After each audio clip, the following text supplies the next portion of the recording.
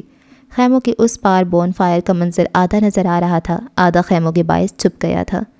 تب دفتن اس نے افق کو محفل میں سے اٹھتے دیکھا۔ وہ خیموں کے درمیان میں سے جگہ بناتا، اپنی گرے فلیس جیکٹ کی زپ بند کرتا اس کی جانب آ رہا تھا۔ پریشے نے سر جھکا دیا، اسے اس وقت افق سے بے انتہا شرمندگی محسوس ہو رہی تھی۔ تم کیا ادھر بور لوگوں کی طرح بیٹھی ہو؟ آؤ وہاں چلو، سب ادھر اتنا انجوائے کر رہے ہیں، میں تمہارے لیے اتنا شغل چھوڑ کر آیا ہوں۔ وہ اتنے فریش انداز میں مخاطب تھا جیسے صبح کچھ ہوا ہی نہ ہو۔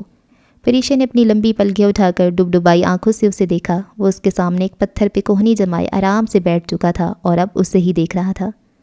تم نے ہم ترکوں کے گیت مس کر دیے، ابھی میں انہیں اتنا اچھا گانا سنا رہا تھا۔ وہ پورٹرز کہنے لگے، صاحب آپ نے غلط پروفیشن چوز کیا ہے، آپ کو تو افق۔ اس کی آنکھوں میں آنسو تیرنے لگے۔ وہ اسے ڈانٹنے یا اس پر خفا ہونے کی بجائے یوں اتنا لاپرواہ اور حشاش بشاش کیوں لگ رہا تھا؟ میں بہت بری ہوں نا افق؟ تمہیں واقعی آج پتہ چلا ہے؟ افق پلیز، میں سیریس ہوں۔ میں بھی ڈیڈ سیریس ہوں پیاری پری، وہ مصنوعی سنجیدگی سے بولا۔ دور الاؤ کے قریب سے اٹھتا شور یہاں تک سنائی دے رہا تھا۔ پلیز افق، مجھے بات تو کرنے دو۔ وہ روحان سی ہو گئی۔ کم آن، مجھے پتہ ہے تم نے کیا کہنا ہے، یہی کہ افق مجھے معاف کر دو، میں بہت شرمندہ ہوں، مجھے نہیں پتہ تھا کہ وہ مر چکی ہے، ورنہ میں یہ سب نہ کہتی۔ یہی کہنا ہے نا تمہیں؟ تو بس ٹھیک ہے، میں نے کہہ دیا تمہاری جگہ، اب اس قصے کو ختم کرو۔ افق مجھے واقعی نہیں پتہ تھا، میں اتنا کچھ کہتی رہی اور… وہ رو دینے کے قریب تھی۔ وہ جھنجھلا گیا۔ ایک تو تم پاکستانیوں میں یہ بڑی خرابی ہے، بات کو چباتے رہتے ہو، پلیز باتوں کو نگل لیا کرو، ہضم کر لیا کرو، جو ہوا بھول جاؤ پلیز۔ وہ اسی طرح بھیگی آنکھوں سے اسے دیکھتی رہی۔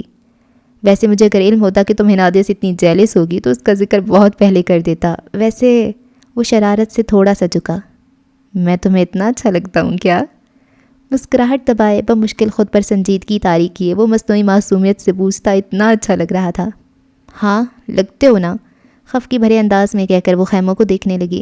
افق کی طرح اس کی ناک بھی سرخ ہو رہی تھی اور منہ سے دھواں نکل رہا تھا۔ وہ کتنی ہی دیر اسے دیکھتا رہا، جیسے کوئی بڑا کسی بچے کی معصومانہ شرارت پر اسے پیار سے دیکھتا ہے مگر کہتا کچھ نہیں ہے۔ پری، آج تک یہ ہوتا آیا ہے کہ کوہ پیما خوب جسمانی مشقیں جھیل کر خود کو ان خوبصورت پہاڑوں کے لیے تیار کرتے ہیں۔ آج رات یہ پہلی دفعہ ہوگا کہ میرے عقب میں موجود یہ پہاڑ خود کو ایک بہت خوبصورت کوہ پیما کے لیے تیار کرے گا۔ پریشے نے نگاہوں کا زاویہ اس کی جانب موڑا۔ قدرے اتراہٹ، قدرے معصومیت سے وہ بولی، کون؟ میں؟ نہیں یار، اپنی بات کر رہا ہوں۔ وہ ہنستے ہوئے اٹھ کھڑا ہوا۔ پریشے نے ناراضی سے اسے دیکھا۔ اچھا اٹھو، تمہارا چیک اپ کراتے ہیں احمد سے، سارا دن روتی رہی ہو، اب تک تمہاری الٹیٹیوڈ سکنس عروج پر ہوگی۔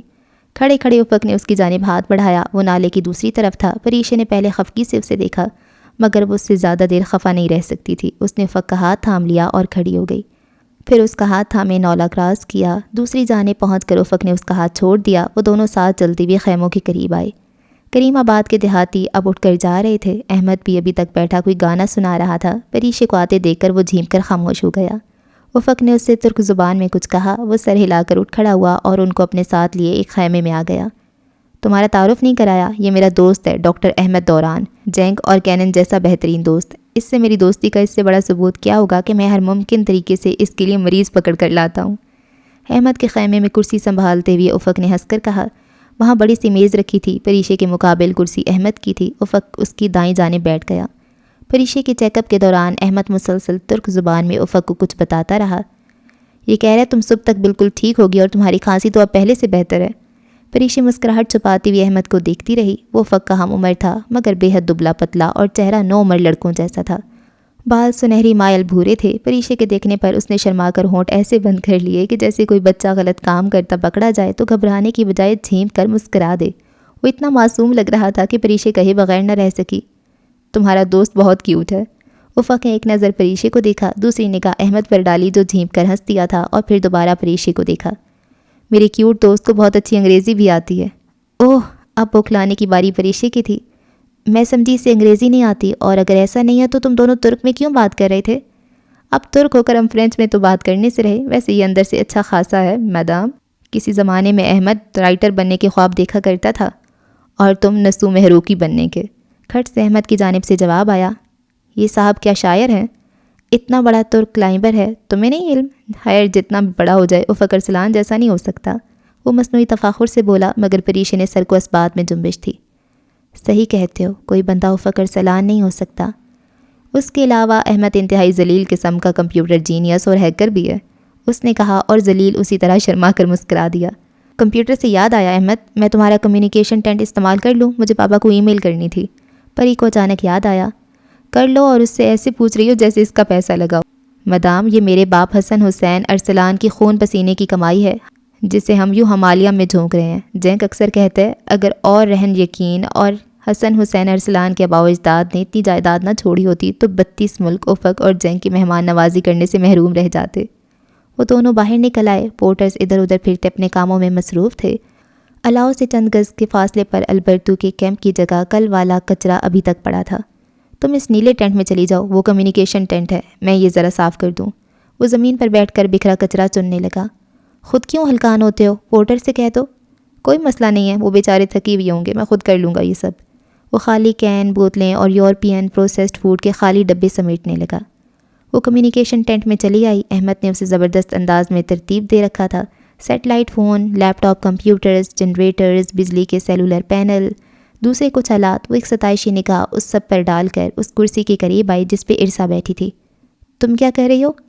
فین میل چیک کر رہی ہوں۔ اب تو ایک ہی قسم کے ای میل سے بور بلکہ زچ ہونے لگی ہوں۔ پتہ نہیں لوگ ہر بات میں اتنی سی عمر میں ناول کیسے لکھ لیا، کیوں کہتے ہیں؟ خود کیا وہ اس عمر میں فیڈر پیتے اور روٹی کو چوچی کہتے تھے؟ میری عمر کے بارے میں ایسے رش کرتے ہیں کہ نظر لگا دیں گے اور شاید میں لکھنا ہی بند کر دوں۔ وہ سخت بھری بیٹھی تھی، اور ہر میل میں مجھے کہتے ہیں کہ کیا آپ مجھ سے دوستی کریں گی؟ خدایا، میں نے کلمی دوستی کا اشتہار تو نہیں لگا دیا تھا جو مجھے ہر بندہ یہی کہتا ہے، اور میرے پاکستانی مداحوں کی تو مت پوچھیں، چونکہ میں عمر میں ان سے چھوٹی ہوں، سو تم اور یار کہہ کر خود ہی فری ہونے لگتے ہیں۔ پتہ نہیں لوگوں کو اپنے ارد گرد فرینڈس نہیں ملتے جو۔ اچھا ہٹو نا، مجھے کمپیوٹر چاہیے۔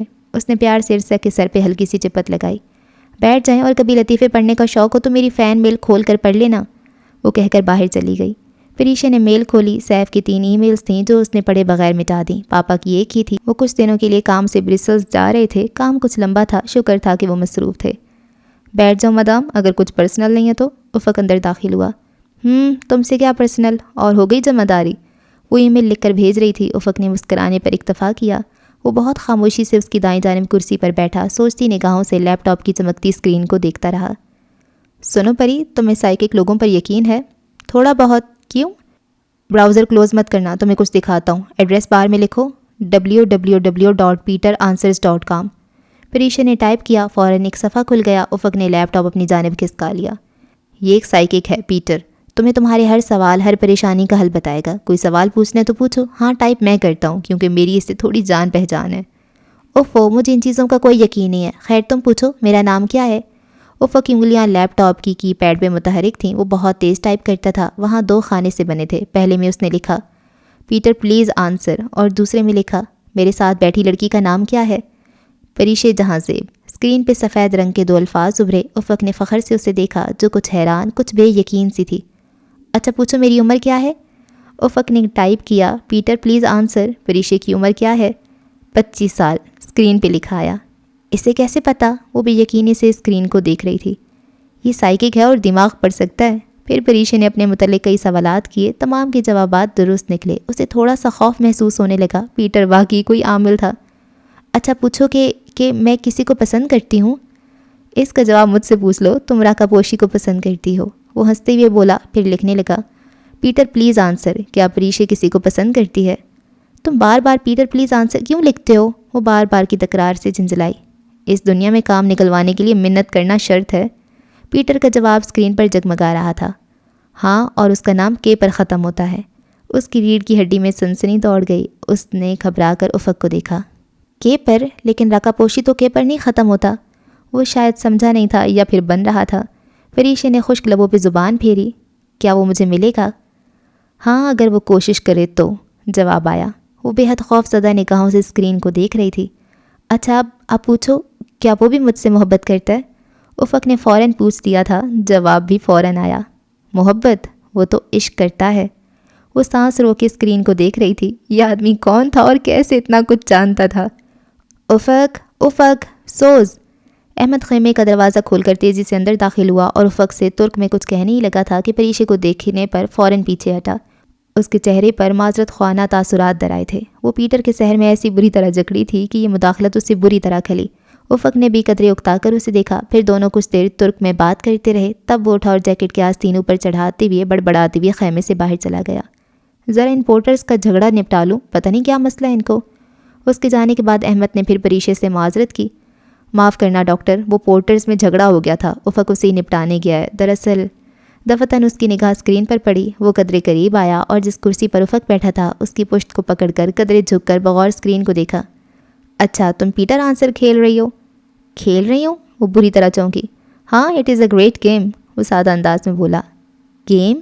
پریشے کے ذہن میں الارم سا بجا۔ احمد ادھر میرے پاس آ کر بیٹھو اور مجھے بتاؤ کہ یہ کیسے کھیلتے ہیں۔ یہ تو بہت آسان ہے، وہ کھڑے کھڑے بتانے لگا۔ یہ دیکھو اسکرین پر 2 خانے بنے ہیں۔ پہلے خانے میں، مجھے پتہ ہے، اس میں پیٹر پلیز آنسر لکھنا ہے۔ نہیں، یہی تو نہیں لکھنا، اس میں تم نے فل سٹاپ دبا کر اصل جواب لکھنا ہے۔ فل سٹاپ دبا کر تم جو بھی لکھو گی اس جگہ اسکرین پر پیٹر پلیز آنسر ہی لکھا آئے گا۔ پھر دوسرے خانے میں تم سوال لکھو اور انٹر کرو۔ اب جو تم نے اوپر والے باکس میں چھپا کر لکھا تھا وہ پیٹر کے جواب کے طور پر لکھا آئے گا۔ تو پھر پیٹر کون ہے؟ وہی تو بیٹھا ٹائپ کر رہا ہے۔ تمہارا مطلب ہے جواب ٹائپ کرنے والا خود لکھتا ہے اور پیٹر کوئی نہیں ہے؟ وہ آہستہ سے بولی۔ اب اسے سمجھ آ رہا تھا۔ ہاں، اس سے بڑے بڑے لوگ بیوقوف بن جاتے ہیں۔ احمد کا انداز ذہانت مگر معصومیت بھری بیوقوفی سے لبریز تھا۔ ویسے تم کسے بنا رہی تھی؟ میں بن رہی تھی۔ اچھا، اس نے شانے جھٹکے۔ افق اور جنگ کا یہ مشغلہ ہے، جب بھی میرے ہاسپٹل آتے ہیں ڈاکٹرز اور نرسوں کو گھیر گھار کر بیوقوف بناتے ہیں، انہیں ٹائپ نہیں کرنے دیتے اور کہتے ہیں ہماری پیٹر سے تھوڑی جان پہچان ہے۔ پریشے نے فکرہ مکمل کیا۔ ہاں، بڑے عرصے تک ڈاکٹرز بیوقوف بنتے رہے۔ پھر انہیں پتہ کیسے چلا؟ میں نے بتا دیا تھا۔ اب مجھے کیا پتہ تھا کہ افق انہیں بیوقوف بنا رہے؟ وہ تو میں نے ایک ڈاکٹر کو یہ ویب سائٹ کھولتے دیکھا تو سمجھا دیا کہ پیٹر آنسرز کو کیسے کھیلتے ہیں۔ میری آنے کہتی ہیں کوئی کام کی بات ہو تو سب کو بتا دیا کرتے ہیں۔ میں نے اس ڈاکٹر کو بتایا، اس نے باقی سب کو بتا دیا اور پھر وہ جھیپ سا گیا۔ پھر افق اور جینک نے سخت سردی میں مجھے پول میں پھینک دیا اور مارا بھی بہت۔ پریشے ہنستی۔ چلو آج تمہارا بدلہ لیتے ہیں، تم بس افق کو مت بتانا کہ تم نے مجھے بتا دیا۔ نو پرابلم، وہ شانے جھٹکتے ہوئے چلا گیا۔ افق تھوڑی دیر بعد آیا، اس کی ٹوپی اور جیکٹ پر برف کے ذرات پڑے تھے۔ وہ بازو جھاڑتے ہوئے کرسی سنبھال کر بیٹھ گیا۔ یہ پورٹرز بھی نا؟ خیر ہم کہاں تھے؟ اس نے اسکرین کو دیکھا۔ تو وہ تم سے عشق کرتا ہے، کون ہے وہ بڑے لاپرواہ انداز میں بولا۔ ابھی پتہ چل جاتا ہے، تم اس سے اس کی ہائٹ اور آنکھوں کا رنگ پوچھو۔ اب وہ افق کے ہاتھوں کی حرکت کو دیکھ رہی تھی۔ 6'1" ہائٹ اور ہنی کلرڈ آئیز، پیٹر کا جواب آیا۔ بس میں سمجھ گئی یہ کس کی بات کر رہا ہے۔ 6'1" ہائٹ، ہنی کلر آئیز اور کے پہ نام ختم ہوتا ہے، بالکل ٹھیک، وہ خوشی سے بولی۔ اچھا، وہ ہولے سے مسکرایا۔ پھر کون ہے؟ سیف الملوک، اور کون؟ افق کے لبوں سے مسکراہٹ غائب ہو گئی۔ اس نے قدرے الجھ کر اسکرین اور پھر پریشے کو دیکھا۔ نہیں سیف نہیں، یہ تو سیف ہی ہے۔ مجھے پتہ تھا وہ مجھ سے محبت کرتا ہے، مگر اتنی زیادہ کرتا ہے یہ نہیں علم تھا۔ اوہ میں کتنی لکی ہوں نا افق۔ نہیں نا، وہ جھنجھلایا۔ ضروری تو نہیں یہ سیف کی بات کر رہا ہو، کسی اور کا نام بھی تو کے پر ختم ہو سکتا ہے۔ اور کسی کا نہیں ہوتا؟ ہوتا ہے، اس نے جھلا کر کی بورڈ پہ ہاتھ مارا۔ کس کا؟ میرا، اور یہ سب میں لکھ رہا تھا، سمجھی تم؟ وہ غصے سے بولا۔ اچھا مجھے تو نہیں پتہ تھا۔ پریشے نے تھوڑی تلے مٹھی جما کر معصومیت سے اسے دیکھا۔ اگر مجھے پتہ ہوتا کہ تم سیف کے نام سے اتنے جیلس ہوگے تو بہت پہلے اس کا نام لے دیتی۔ ویسے میں تمہیں اتنی اچھی لگتی ہوں کیا؟ اس کا انداز افق کو بتانے کے لیے کافی تھا کہ وہ تمام ڈرامہ جان گئی ہے، سو وہ ناراضی سے کھڑا ہوا اور کرسی کے پیچھے سے نکل کر خیمے کے دروازے کی جانب بڑھا، پھر پلٹ کر ایک خفگی بھری نگاہ اس پر ڈالی۔ ہاں لگتی ہو نا؟ کچھ نروٹے پن، کچھ محبت سے اس نے جیسے بہت ناراضی سے اعتراف کیا۔ وہ ہنستی۔ تم اس وقت اتنے کیوٹ لگ رہے ہو، مگر میں تعریف کر کے تمہارا دماغ نہیں خراب کرنا چاہتی۔ وہ اسی طرح برا سا منہ بنا کر سر جھٹکتے ہوئے جانے لگا، پھر رک کر پوچھا، تمہیں پیٹر آنسرز کے سیکرٹ کا پہلے سے پتہ تھا؟ نہیں، یہ تو ابھی احمد نے… بے اختیار اس نے زبان دانتوں تلے دبا لی۔ واٹ؟ احمد نے بتایا ہے؟ میں آج اسے زندہ نہیں چھوڑوں گا، اس گدھے نے پہلے بھی مجھے ڈاکٹروں اور نرسوں سے پٹوایا تھا، کدھر گیا یہ؟ وہ غصے سے بولتا خیمے سے باہر نکل گیا اور وہ، جسے احمد پر بے انتہا ترس آ رہا تھا، ہنستی جا رہی تھی۔ 8ویں چوٹی، جمعرات 11 اگست 2005۔ اس نے میس اسٹینڈ کی میز پہ رکھے کئی پاور بارز اور انرجی بارز اٹھا کر اپنے رکسیک میں پہن لیے اور جوتوں کے نیچے کریمپونس چڑھا کر باہر نکل آئی۔ وہاں ارسا، فرید اور افق اپنے بیک پیکس کمر پہ چڑھائے بوٹس، کریمپونس، ٹوپیاں اور گلاسز پہنے تیار کھڑے تھے۔ شیڈیول کے مطابق کیمپ 4 تک 2 پورٹر ساتھ لے کر جانا تھا، مگر شیر خان نے صبح سویرے سورج نکلنے کے وقت بغیر گلاسز لگائے راکا پوشی کا نظارہ کیا تھا اور اب وہ سنو بلائنڈ ہو کر اپنے گھر پڑا تھا۔ ان کے پاس اتنا گیئر اور فیول نہیں تھا کہ وہ ایک دن بھی تاخیر کر سکیں۔ فرید خان جانے کے لیے تیار تھا۔ وہ بنیادی طور پر ہنزا کا باشندہ تھا اور ہنزو پورٹرز بلتی پورٹرز سے جسمانی اور ذہنی دونوں لحاظ سے مختلف ہوتے ہیں۔ بلتوروں کے بلتی پورٹرز کو غیر ملکیوں، خصوصاً یورپین پروسیسڈ فوڈ کا زیادہ تجربہ ہوتا ہے۔ افق انہیں شرپاز کا کراکرم ورژن کہتا تھا۔ پورٹرز کو گلہریوں کی طرح سردی کے لیے بہت کچھ محفوظ کرنا پڑتا ہے، جس کے باعث یہ نہ چاہتے ہوئے بھی کوہ پیماؤں کے ساتھ ان بلندیوں پر جاتے ہیں۔ کوہ پیمائی بعض لوگ پیسہ کمانے کے لیے کرتے ہیں اور بعض پیسہ خرچ کرنے کے لیے۔ جب ان چاروں نے بیس کیمپ کو الوداع کہا تو افق کو الوداع کہا تو افق احمد سے گلے ملا، پھر اس کے کندھے پہ ہاتھ رکھے اسے سنجیدگی سے اپنی زبان میں کچھ سمجھاتا رہا۔ احمد پہاڑ پر تقریباً 300 میٹر تک ان کے ہمراہ آیا تھا۔ اس دوران افق مسلسل اسے کسی لیڈر کی طرح ہدایات دیتا رہا اور احمد اپنے ازلی معصوم انداز میں تابعداری سے سر ہلاتا رہا۔ پھر احمد چلا گیا تو افق اسے نیچے اترتے دیکھتا رہا، یہاں تک کہ وہ نگاہوں سے اوجھل نہ ہو گیا۔ پریشا اس کے ساتھ ہی کھڑی تھی۔ احمد غائب ہو گیا تو افق نے ایک آخری الوداعی نگاہ دور چھوٹے سے دکھائی دینے والے بیس کیمپ پر ڈالی۔ میری خواہش ہے کہ ہم سب ان خیموں کو دیکھنے کے لیے زندہ رہیں، وہ بڑبڑایا۔ پریشا نے بے حد خوف سے اوپر برو کے گلیشیئر کو دیکھا اور دل میں دعا کی کہ خدا کرے برو کو علم نہ ہو کہ کوئی دبے قدموں اس کی راجدھانی میں داخل ہو رہا ہے۔ کاش برو سوتا رہے، وہ کبھی نہ جاگے اور وہ اس کے تخت پر قدم رکھ کر زندہ سلامت واپس آ جائیں۔ اس کی ہراساں صورت دیکھ کر وہ مسکرایا۔ فکر نہیں کرو، ہم راکا پوشی کو سر کر لیں تو کریم آباد کے لوگ ہمیں گرینڈ دعوت دیں گے۔ پریشا نے ایک نظر برف میں پیوست نوکدار بیزبی سے کریمپونس کو دیکھا جو اس کی جوتوں کے نیچے لگے تھے اور جس سے وہ برف پر پھسل نہیں سکتی تھی، اور سر جھٹک کر مسکرائی۔ اس کا خوف قدرے کم ہوا۔ ہاں میں نے دیکھا تھا، دعوت کا سن کر تم نے بڑے حریصانہ انداز میں پوری آنکھیں کھول کر انہیں دیکھا تھا۔ میری آنکھوں کو کچھ مت کہو، ترک لڑکیاں ان آنکھوں پر مرتی ہیں۔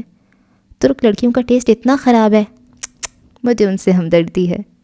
اچھا ابھی لڑو نہیں، ابھی لمبا سفر ساتھ کرنا ہے۔ افق نے اپنا بھاری دستانے والا ہاتھ بڑھایا، پریشا نے اس کا ہاتھ تھام لیا۔ اب اس نے خود کو قدرے محفوظ تصور کیا، وہ گرنے لگے گی تو کوئی اسے تھام لے گا اور گرنے نہیں دے گا۔ وہاں برف گدلی اور بے حد نرم تھی، سورج ذرا تیز چمکتا تو برف پگھلنے اور ٹپکنے لگتی۔ راکا پوشی سر کرنے کا بہترین وقت جولائی ہوتا ہے اور وہ 1 مہینہ لیٹ ہو چکے تھے۔ اگست میں برف خراب حالت میں تھی۔ ایسی ہی برف کھود کر ایک برفیلے میدان میں کیمپ 1 نصب تھا، جس میں 3 ٹرٹل ٹینٹ لگائے گئے تھے۔ یہ کوہ پیمائی کا نظم و ضبط ہوتا ہے۔ کیمپ 1 تک وہ دوپہر تک پہنچ گئے تھے۔ پہلی رات انہوں نے وہیں گزاری۔ دوسری صبح افق، فرید اور ارسا کیمپ 2 تک کے راستے پر رسیاں لگانے چلے گئے۔ افق کا ارادہ اوپر 1200 میٹر تک راستہ متعین کرنے کا تھا اور آگے کیمپ 2 کے لیے کہیں مناسب جگہ ڈھونڈ کر وہاں خیمے بھی لگانے تھے۔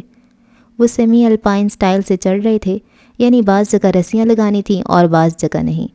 پریشا اس روز خیمے میں ہی رک گئی۔ اس کی الٹیٹیوڈ سکنس کم ہو رہی تھی اور بہت جلدی اوپر جانے سے وہ بڑھ سکتی تھی، سو اپنی ایکلیمائزیشن کو بالکل پرفیکٹ کرنے کے لیے اس نے وہیں رک کر ان کے لیے کھانا بنانے کی ذمہ داری لے لی۔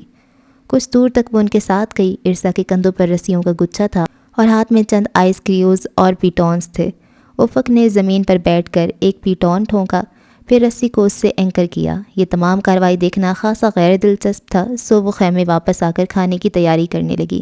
پریشے کو اپنی کوکنگ پہ ناز تھا، اس کے ہاتھ میں ذائقہ بھی بہت تھا، سو ان تمام چیزوں سے جو وہ بطور خاص بریانی بنانے کے لیے لائی تھی، اس نے بڑے پیار اور محنت سے سندھی بریانی بنائی۔ شام تک وہ اس کام سے فارغ ہوئی، آگے تمام دن add some hot water type کی یورپی چیزیں ہی کھانی تھیں، سو آج بریانی کھا کر یقیناً افق کو اچھا لگے گا، یہی سوچ کر اس نے یہ بنائی تھی۔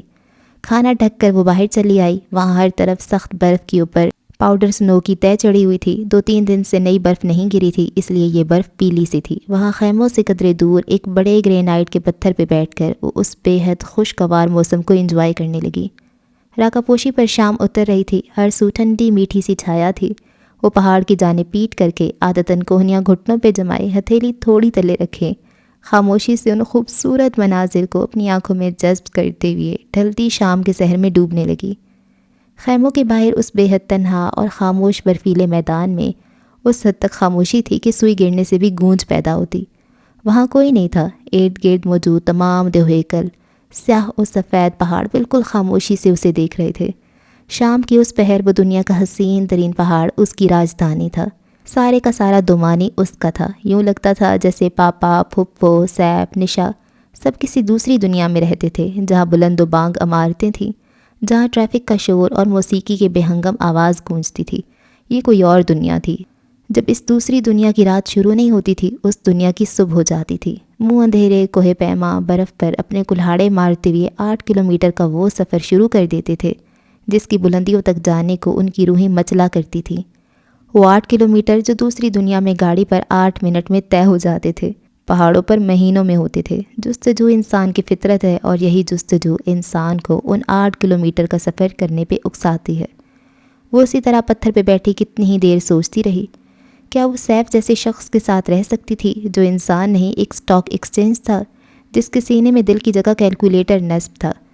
بغاوت پریشے کی سرشت میں نہیں تھا، مگر صرف ایک دفعہ وہ سیف سے متعلق اپنے تمام تحفظات پاپا کے سامنے رکھے گی ضرور۔ وہ ان کو افق سے ملوائے گی، ان کی آنکھوں سے رشتہ داروں کی اندھی محبت کی پٹی اتارنے کی کوشش ضرور کرے گی۔ وہ بدل رہی تھی، پہاڑوں سے تبدیل کر رہے تھے۔ وہ خودکشی نہیں کرنا چاہتی تھی، سو سیف سے منگنی ختم کرنے کا فیصلہ اس نے کر لیا تھا۔ وہ الجھنوں کے سرے تلاش کر کے ان کو سلجھانے میں لگی تھی، اور افق جس کی طرف سے اسے پہلے بے یقینی سی تھی، اب مکمل نہیں تو کسی حد تک اطمینان تھا۔ پیٹر آنسرز کھیلتے کھیلتے اس نے اعتراف کیا تھا، محبت وہ تو عشق کرتا ہے۔ اور پھر وہ خفت بھرا اظہار، ہاں لگتی ہو نا۔ وہ ایک فکرہ اس کے اوپر نرم ہوار برسانے لگا۔ کتنا مان، اپنائیت اور محبت تھی اسے ایک فکرے میں۔ ہاں ایک بے کلی بھی تھی کہ وہ براہ راست اظہار کیوں نہیں کرتا تھا، 3 لفظ کیوں نہیں کہہ سکتا تھا۔ شاید کبھی اس نے ہنادے کو یہ بات کہی ہو، پتہ نہیں ان کی محبت کی شادی تھی یا… یہ بات وہ افق سے نہیں پوچھ سکتی تھی۔ پھر اسے ایک دم ایک خیال آیا۔ اس نے جھٹ اپنی پاکٹ سے ٹرانسیور نکالا، اس کا میکنزم بس 2 بٹن کا تھا۔ اس نے ٹرانسمٹ بٹن دبایا۔ تھوڑی دیر بعد احمد لائن پر تھا۔ Good afternoon from base camp doctor, کیسی ہو؟ احمد اس کی آواز سن کر خوش ہوا تھا۔ کیمپ 1 کے باہر برف پر بیٹھی ہوں، باقی سب روٹ فکس کرنے گئے ہیں، میں نے چاول بنائے ہیں۔ تم سناؤ بیس کیمپ کیسا ہے؟ تمہیں یاد کر رہا ہے اور خاصا اداس ہے۔ سب ٹریکرز اور پورٹرز سوائے شفالی کے جا چکے ہیں، میں بور ہو رہا ہوں۔ اچھا کیا کال کر لیا، تمہاری ای میلز آئی ہوئی ہیں۔ تم نے اپنا ای میل اور پاس ورڈ میرے پورٹیبل پہ محفوظ کر دیا تھا، مگر قسم لے لو میں نے کوئی ای میل نہیں کھولی۔ اوہ کر لو چیک اور میری طرف سے جواب لکھ لو۔ وہ ای میلز کے جواب لکھوانے لگی، پھر قدرے سوچ سوچ کر بولی، احمد ایک بات پوچھوں؟ ہاں پوچھو ڈاکٹر، تمہاری بیوی… اوہو ضروری تو نہیں میں تم سے میڈیکل کے متعلق کچھ پوچھوں، میں کچھ اور پوچھنا چاہ رہی تھی۔ پھر قدرے توقف سے بولی، تمہیں ہنادے یاد ہے؟ کون ہنادے؟ فریشے کو حیرت ہوئی۔ افق نے ہنادے کو اپنی بیوی بنایا تھا اور اس کا اتنا اچھا دوست اس بات سے لا علم تھا۔ افق کی بیوی ہنادے؟ اچھا میں سمجھا تم ہوا کی بات کر رہی ہو، حضرت ہوا کی، جن کو انگلش میں ایب اور ترک میں ہنادے کہتے ہیں۔ فریشے کا دل سر پیٹ لینے کو چاہا، اپنا نہیں احمد کا۔ ہاں وہی، تمہیں یاد ہے؟ کیسی تھی وہ؟ خوبصورت تھی۔ اور تم کیوں پوچھ رہی ہو؟ فریشے سٹ پٹا گئی، وہ اتنا سیدھا نہیں تھا جتنا وہ سمجھ رہی تھی۔ وہ یوں ہی افق اس کو یاد کر کے اداس ہو جاتا ہے نا۔ یہ تم سے کس نے کہا؟ احمد کے لہجے میں حیرت تھی۔ افق نے۔ وہ مذاق کر رہا ہوگا، وہ تو اس سے شادی بھی نہیں کرنا چاہتا تھا۔ مگر کیوں؟ اس سے کرید ہوئی، اسے کسی اور سے محبت تھی۔ فریشے کا دل ڈوب کر ابھرا، کس سے؟ کیا واقعی قراقرم اور ہمالیہ کے پہاڑوں پر پریاں اترتی ہیں؟ افق کو جانے کتنے برسوں سے ان پریوں کی تلاش تھی۔ وہ کیٹو کے روپل فیس کے بیس کیمپ کا ٹریک بہت یاد کیا کرتا تھا۔ کیٹو کا نہیں، نانگا پربت کا روپل فیس ہوگا، اس نے بمشکل سٹوپڈ کہنے سے خود کو روکا۔ ہاں وہی، وہاں بیال کیمپ سے فری میڈورس کے درمیان۔ اس نے سن رکھا تھا کہ پریاں اترتی ہیں اور رات کو سیاحوں کے پاس آ کر انہیں گیت سناتی ہیں۔ وہ ہر مرتبہ پاکستان آنے پر روپل فیس کا ٹریک ضرور کرتا تھا۔ حالانکہ میں نے کہا بھی تھا کہ سٹوپڈ آدمی، یہ پریاں وغیرہ کچھ نہیں ہوتی، ایویں سیاحوں کو بیوقوف بناتے ہیں، مگر افق اور جینگ تو پاگل ہیں۔ افق پریوں کو ڈھونڈنے ہر گرما میں پہاڑوں میں نکل جاتا تھا اور افق جینگ کے بغیر کہیں جائے یہ تو ہو ہی نہیں سکتا۔ پھر اب جینگ کیوں نہیں آیا؟ اس کو تماز کے باس نے کام میں پھنسا رکھا ہے۔ جینگ بڑا خبیث آدمی ہے، کہہ رہا تھا احمد دعا کرو کہیں زلزلہ، طوفان یا سیلاب آ جائے، میں ریلیف ایکٹیویٹی کے بہانے ہی انقرہ سے نکلوں۔ احمد زور سے ہنسا۔ اور وہ ہنادے اس سے شادی نہیں کرنا چاہتا تھا تو اب اس کے بارے میں اتنا حساس کیوں ہے؟ اس کے ذہن کی سوئی وہیں تھی۔ اس کی بیوی تھی نا، جیسے بھی تھی، مرے ہوئوں کو کچھ نہیں کہا کرتے۔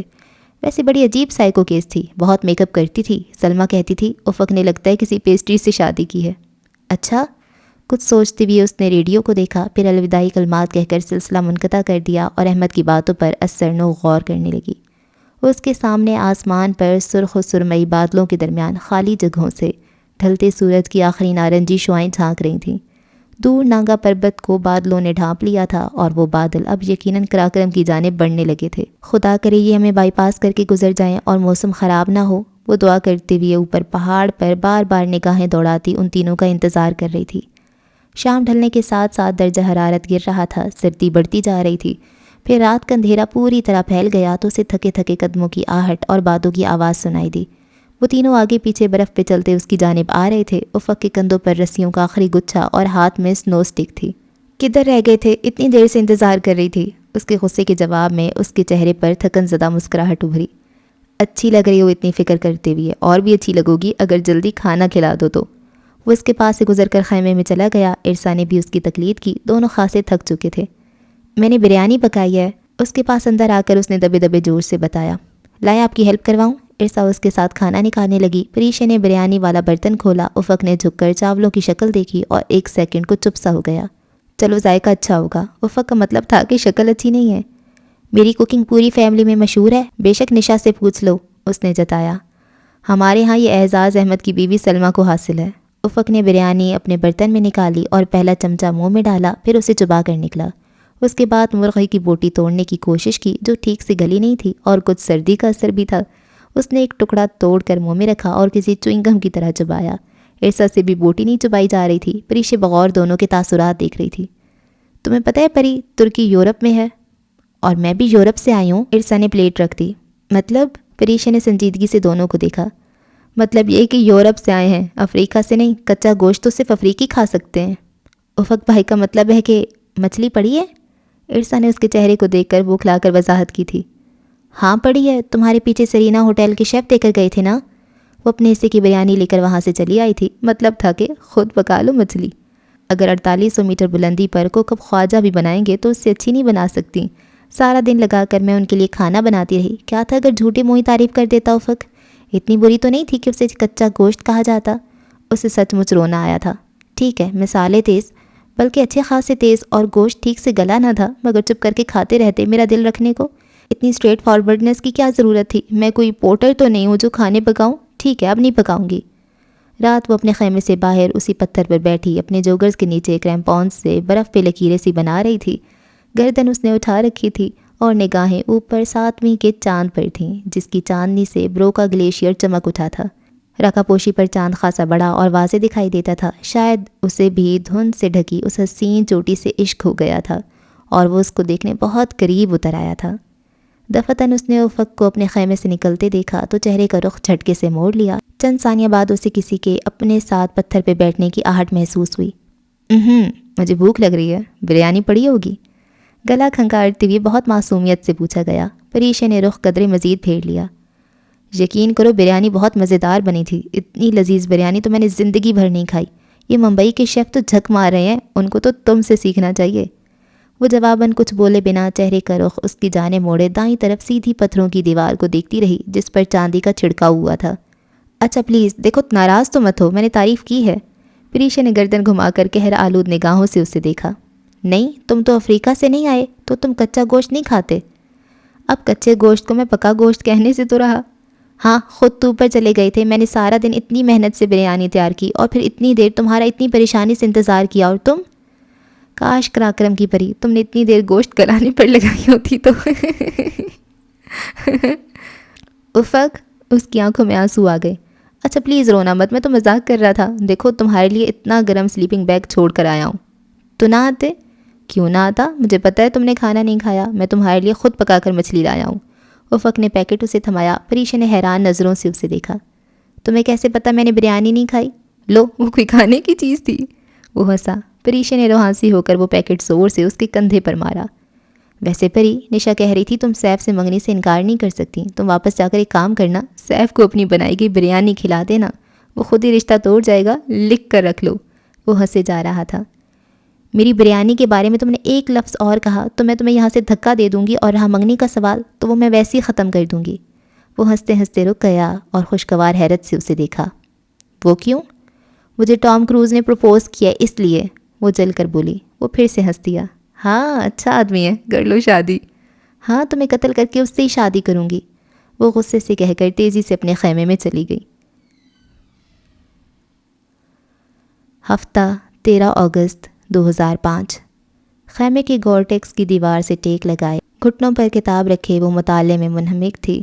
قدرے فاصلے پر ارسا اسی انداز میں بیٹھی کاغذوں کا پلندہ گود میں رکھے تیز تیز قلم چلا رہی تھی۔ خیمے کے کپڑے کی دیوار میں شفاف چوکور چھوٹی سی کھڑکی تھی جس پر برف کے ذرات جگمگا رہے تھے۔ دوپہر ہونے کے باوجود باہر اندھیرا سا تھا، بادل رکا پوشی پر چھا چکے تھے، موسم سخت خراب تھا، برف کا طوفان خاصی دیر تک چنگھاڑتا رہا تھا اور اب برف باری ہو رہی تھی۔ احمد نے بتایا تھا کہ بیس کیمپ میں آج بارش ہو رہی تھی اور رات برفانی جھکڑ چلنے کے باعث بیس کیمپ کا کچن ٹینٹ اڑ کر قریبی گلیشیئر پر جا گرا تھا۔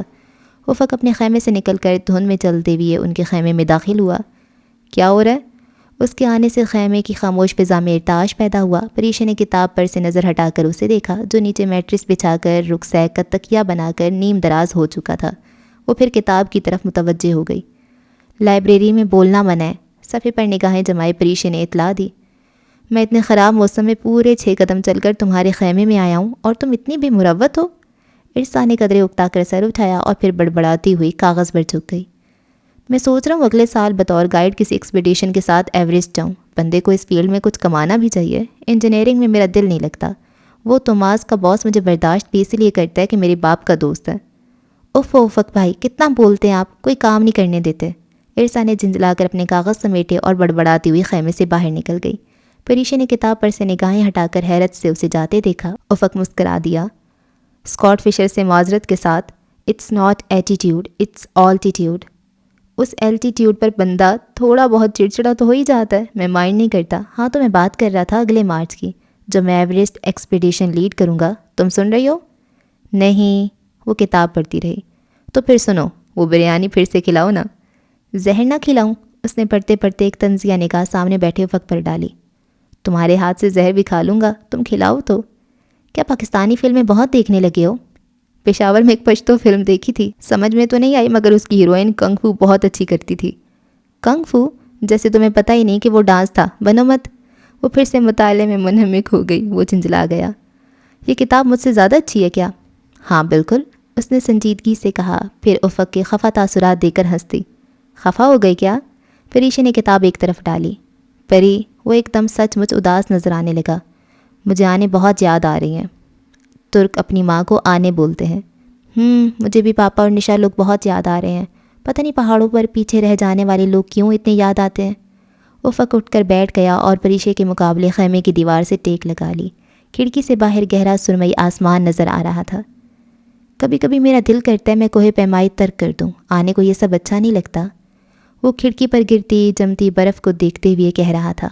میرے 3 بھائی پہاڑوں میں ہلاک ہوئے تھے، ان کے بعد میری ماں بہت اکیلی اور دکھی ہو گئی ہے۔ وہ اکثر مجھے کہتی ہے، افق پہاڑوں میں نہ جایا کرو، میرے بیٹے پہاڑوں سے لوٹ کر نہیں آتے۔ تب میں سوچتا ہوں کہ صرف آنے کے لیے یہ تمام کام ترک کر دوں، آرام سے جاب کروں، پرکشش تنخواہ ہاتھ میں ہو اور اپنے ماں باپ کے ساتھ رہوں۔ تب میرا دل یہ سب کچھ چھوڑ دینے کو چاہتا ہے۔ کچھ دیر پہلے کی شوخی و تازگی اب اس کے چہرے سے مفقود تھی۔ تو پھر چھوڑتے کیوں نہیں ہو یہ سب؟ وہ پشمردگی سے مسکرایا۔ جنون ہے یہ پری، ایڈکشن ہے پہاڑوں کی، کوہ پیمائی چھوڑنا بہت مشکل ہوتا ہے۔ مجھے ہمالیہ سے عشق ہے، مجھے بچپن سے ہی شوق تھا بگ 5 سر کرنے کا۔ ایوریسٹ، K2، کانگ جنگا، لوٹسے اور مکالو میں گھنٹوں تصور کرتا تھا کہ وہ لمحہ کیسا ہوگا جب میں ان سب کو سر کر لوں گا، وہ لمحہ جب تمام خواب پورے ہو جائیں گے۔ پر جب 2 سال پہلے میں نے K2 کی چوٹی پر قدم رکھا تو جانتی ہو کیا ہوا؟ میرے خواب اچانک ہی خالی ہو گئے، سارے خواب، خواہشات سب ختم ہو گیا۔ ہر خواب پورا نہیں ہونا چاہیے پری، ورنہ زندگی میں ایک عجب خالی پن در آتا ہے، کچھ ادھورا بھی رہنا چاہیے۔ میری ایک آخری آرزو ہے دنیا کے حسین ترین پہاڑ پر کھڑے ہو کر کنکورڈیا اور بلتورو کی چوٹیاں دیکھنے کی۔ پھر میں کبھی ان پہاڑوں میں نہیں آؤں گا۔ اگر یہ آرزو تشنا رہ گئی پھر بھی؟ وہ دھیرے سے مسکرایا۔ ہاں پھر بھی، کیونکہ جس کی جستجو تھی وہ مل گئی ہے۔ پریشی کا دل زور سے دھڑکا۔ میں نے سن رکھا تھا کہ ہمالیہ اور قراقرم کے پہاڑوں پر پریاں اترتی ہیں، وہ اسی طرح مسکراتی ہوئے کہہ رہا تھا۔ میں نانگا پربت بیس کیمپ کے ٹریک میں بیال کیمپ سے فری میڈوز تک کا سفر بہت یاد کرتے تھے، کیونکہ ان 2 جگہوں کے درمیان شام ڈھلے پریاں مدھر نغمے گاتی ہوئی اڑتی پھرتی ہیں، اور تمہیں ان کو دیکھنے کی آرزو تھی، ہے نا؟ اس نے فکرہ مکمل کیا۔ شہد رنگ آنکھوں میں حیرت در آئی۔ تمہیں کیسے پتا؟ پریشے نے مسکراتے ہوئے شانے اچکا دیے اور کتاب اٹھا لی۔ جس کی جستجو کی جائے اسے ازل سے علم ہوتا ہے، بے وقوف کوہ پیما۔ کھوجنے والا تو در بدر کی ٹھوکریں کھاتا ہے، مگر جنہیں کھوجا جاتا ہے نا، وہ ایک ہی راستے پر صدیوں نگاہیں جمائے انتظار کر رہے ہوتے ہیں۔ اپنا مطلوبہ صفحہ پلٹتے ہوئے وہ کتاب پہ سر جھکائے کہہ رہی تھی۔ ایک دل نشین مسکراہٹ اس کے لبوں پر بکھری تھی۔ کتنی ہی دیر تک تو وہ کچھ سمجھ نہ سکا، بہت کچھ کہہ کر بھی وہ کچھ نہ کہہ سکا تھا، اور پریشے نے 2 فکروں میں دشت آرزو سمیٹ کر رکھ دیا تھا۔ پھر وہ جیسے کھل کر مسکرا دیا۔ یہاں سے جا کر تمہارے فادر کے پاس چلیں گے، ٹھیک؟ اس کی جھکی پلکوں میں ارتعاش پیدا ہوا۔ اس کے سامنے بیٹھا شخص بہت کچھ کہہ گیا تھا، مگر 3 لفظ، جذبوں کی شدت، کوئی اظہار، کوئی اعتراف نہیں کرتا تھا۔ پریشے نے پلکیں اٹھا کر قدم یونانی دیومالا کے اس کردار کو دیکھا جو جانے اس کی قسمت میں لکھا بھی تھا یا نہیں۔ یہاں سے جا کر تمہیں یقین ہے ہم یہاں سے زندہ واپس جائیں گے؟ وہ کچھ اور بھی کہنا چاہتی تھی، مگر لبوں سے یہی پھسل پڑا۔ افق نے شانے اچکا دیے۔ راکا پوشی بہت خوبصورت ہے، اور جو خوبصورت ہوتے ہیں ان سے زیادہ ظالم بھی کوئی نہیں ہوتا۔ مگر میں مرنا نہیں چاہتی، اب زندہ رہنے کو دل کرتا ہے افق۔ زندگی اب بہت حسین لگتی ہے۔ وہ کہیں کھو سی گئی۔ افق اٹھ کر اس کے قریب آیا۔ تم فکر کیوں کرتی ہو پری؟ تم اکیلی نہیں ہو، میں ہوں نا تمہارے ساتھ۔ پری نے ممنون نگاہوں سے اسے دیکھا۔ میں 3 ہفتے پہلے تک تمہیں جانتی بھی نہیں تھی، اور اب یوں لگتا ہے کہ جیسے تم سے بڑھ کر اپنا کوئی اور نہیں ہے۔ جانے کیوں اب یقین سا ہے کہ اگر میں گری تو تم مجھے تھام لو گے۔ افق نے بہت عجیب نظروں سے اسے دیکھا۔ اور اگر میں گرا تو تم بھی ہنادی کی طرح مجھے چھوڑ جاؤ گی؟ وہ سناٹے میں رہ گئی۔ وہ اس پل اتنا اجنبی اور سرد مہر لگا تھا کہ وہ چند لمحوں تک تو کچھ کہہ ہی نہیں سکی۔ پھر افق اس کے پاس سے اٹھ کر تیزی سے خیمے سے نکل گیا، مگر وہ اسی طرح اس جگہ کو دیکھتی رہی جہاں تھوڑی دیر قبل وہ بیٹھا تھا۔ کھڑکی پر برف ابھی تک گر رہی تھی۔ اتوار 14 اگست 2005۔ پریشے نے آہستگی سے خیمے کا پردہ سرکایا اور اندر جھانکا۔ وہ اپنے سلیپنگ بیگ میں سو رہا تھا۔ وہ دبے قدموں اندر آ گئی۔ خیمے کے فرش پر اس کے قدموں سے آہٹ ہوئی، مگر وہ بے سود سوتا رہا۔ رات ارسا نے اسے بتایا تھا کہ افق نے صبح 2 بجے اٹھانے کی تاکید کی تھی۔ پریشے 2 بجے کا الارم لگا کر سو گئی تھی۔ نیند بمشکل ہی آئی تھی۔ ساری رات ارسا کی کھانسی سنتے گزری تھی۔ اب 2 بجنے میں 10 منٹ پہلے وہ اسے جگانے آئی تھی، مگر وہ سوتی ہوئی اتنا اچھا لگ رہا تھا کہ وہ خاموشی سے اس کے سرہانے 2 زانوں بیٹھ گئی۔ راکا پوشی 2005 کی سرمئی ٹوپی نے اس کے بھورے بالوں کو ڈھانپ رکھا تھا۔ اب اس کی ہیلڈو طیب اردگان والی کیپ اسے نظر نہیں آتی تھی۔ وہ کچھ دیر بیٹھی رہی، اس میں اس کی نیند میں خلل ڈالنے کی ہمت نہیں تھی۔ سو سے بیدار کیے بغیر وہ خاموشی سے اس کے خیمے سے نکل آئی۔ باہر آسمان سیاہ مگر صاف تھا۔ برف باری گھنٹوں ہوئے رک چکی تھی۔ خیمے کے گورٹیکس پر چند انچ برف جمی تھی۔ دور سیاہ آسمان پر تحد نگاہ جھلملاتے تارے بکھرے تھے جو ایک صاف اور کھلے کھلے دل کی پیشن گوئی کر رہے تھے۔ ہمالیہ کا آسمان پل پل اپنا رنگ بدلتا تھا۔ اپنے خیمے میں آ کر وہ افق کی جگہ خود ناشتہ بنانے لگی۔ یوں لگتا تھا اس گہرے اندھیرے میں وہ سحری کی تیاری کر رہی ہو اور وہ رمضان کے دن ہو۔ دروازے پر آہٹ ہوئی۔ پری نے بے اختیار اس طرف دیکھا۔ وہ جلت میں اندر داخل ہو رہا تھا۔ آنکھیں سرخ اور بوجھل سی تھیں۔ مجھے اٹھایا کیوں نہیں؟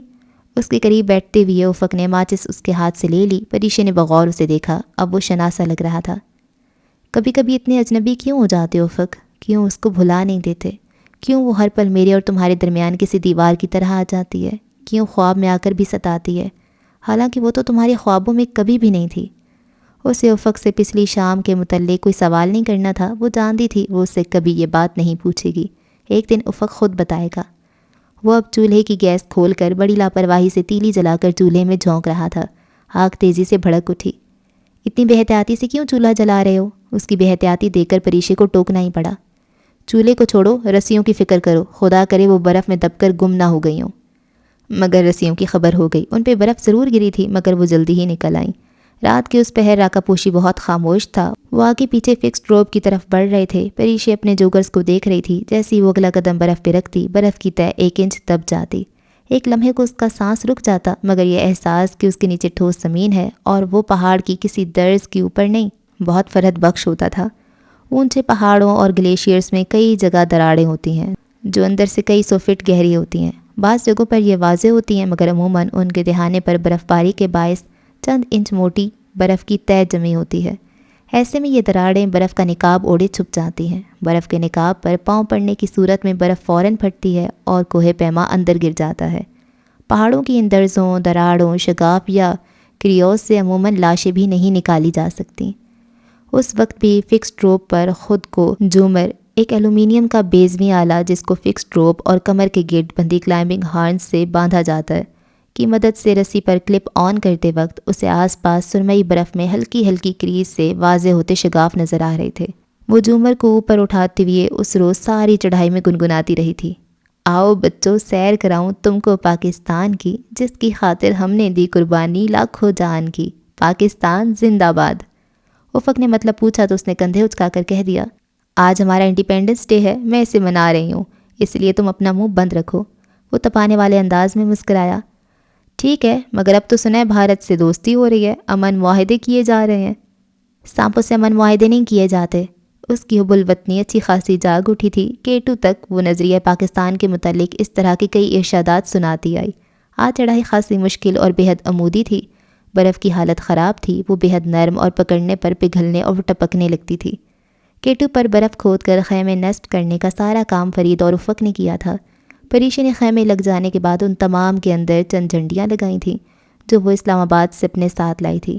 وہ تو بڑا جھنڈا بھی لگانا چاہتی تھی مگر شام ڈھلنے کے ساتھ ساتھ ہوا میں تیزی آ گئی تھی۔ گرم کورٹکس کی ہیٹ لائنرز نے خیموں کے اندرونی ماحول کو خاصا گرم رکھا ہوا تھا۔ اس کے باوجود وہ تیز چلتی برفیلی ہوا اتنی سرد تھی کہ خون منجمد ہونے لگا تھا۔ اوپر ویسے بھی آکسیجن بے حد کم تھی۔ کیمپ 2 تقریباً 6200 میٹر پر نصب تھا اور اس بلندی اور موسم میں وہ باہر جا کر بڑا جھنڈا لگانے کا خطرہ نہیں مول لے سکتی تھی۔ سو رات کا کھانا کھائے بغیر بس چائے پی کر سو گئی۔ سطح سمندر سے اس بلندی پر ویسے بھی بھوک مر جاتی ہے۔ اچھا جی، ایپیسوڈ کو ختم کرتے ہیں اور اچھا چل رہا ہے سارا کچھ۔ میں امیجن کر رہی ہوں برف میں جا رہے ہیں، ٹھنڈ لگ رہی ہے ان کو، اور اسپیشلی ان کے کیوٹ کیوٹ مومنٹس جو ہیں وہ پیٹر والے، وہ بہت کیوٹ تھا۔ اور میں ایکسائٹیڈ ہوں کہ آگے کیا ہوتا ہے۔ ڈر لگ رہا ہے جیسے کوئی مر جائے گا، اور ڈر لگ رہا ہے کہ کون مرے گا۔ کبھی لگتا ہے کہ لڑکی مر جائے گی، کبھی لگتا ہے کہ لڑکا مر جائے گا۔ اور شادی تک تو خیر سوچ ہی نہیں سکتے کیونکہ لگ رہا ہے کہ اس کا اینڈ ایسا ہی کچھ ہے۔ کیونکہ وہ جو ناول سٹارٹ کرنے سے پہلے کا پیراگراف تھا نا کہ وہ ایک کوہ پیما لڑکی مر گئی، تو تب سے مجھے تھوڑا سا میں زیادہ امیدیں ہی نہیں لگا رہی، پھر دل ٹوٹ جاتا ہے نا۔ تو دیکھتے ہیں آگے کیا ہوتا ہے، اور دعاؤں میں یاد رکھیں۔ اللہ حافظ۔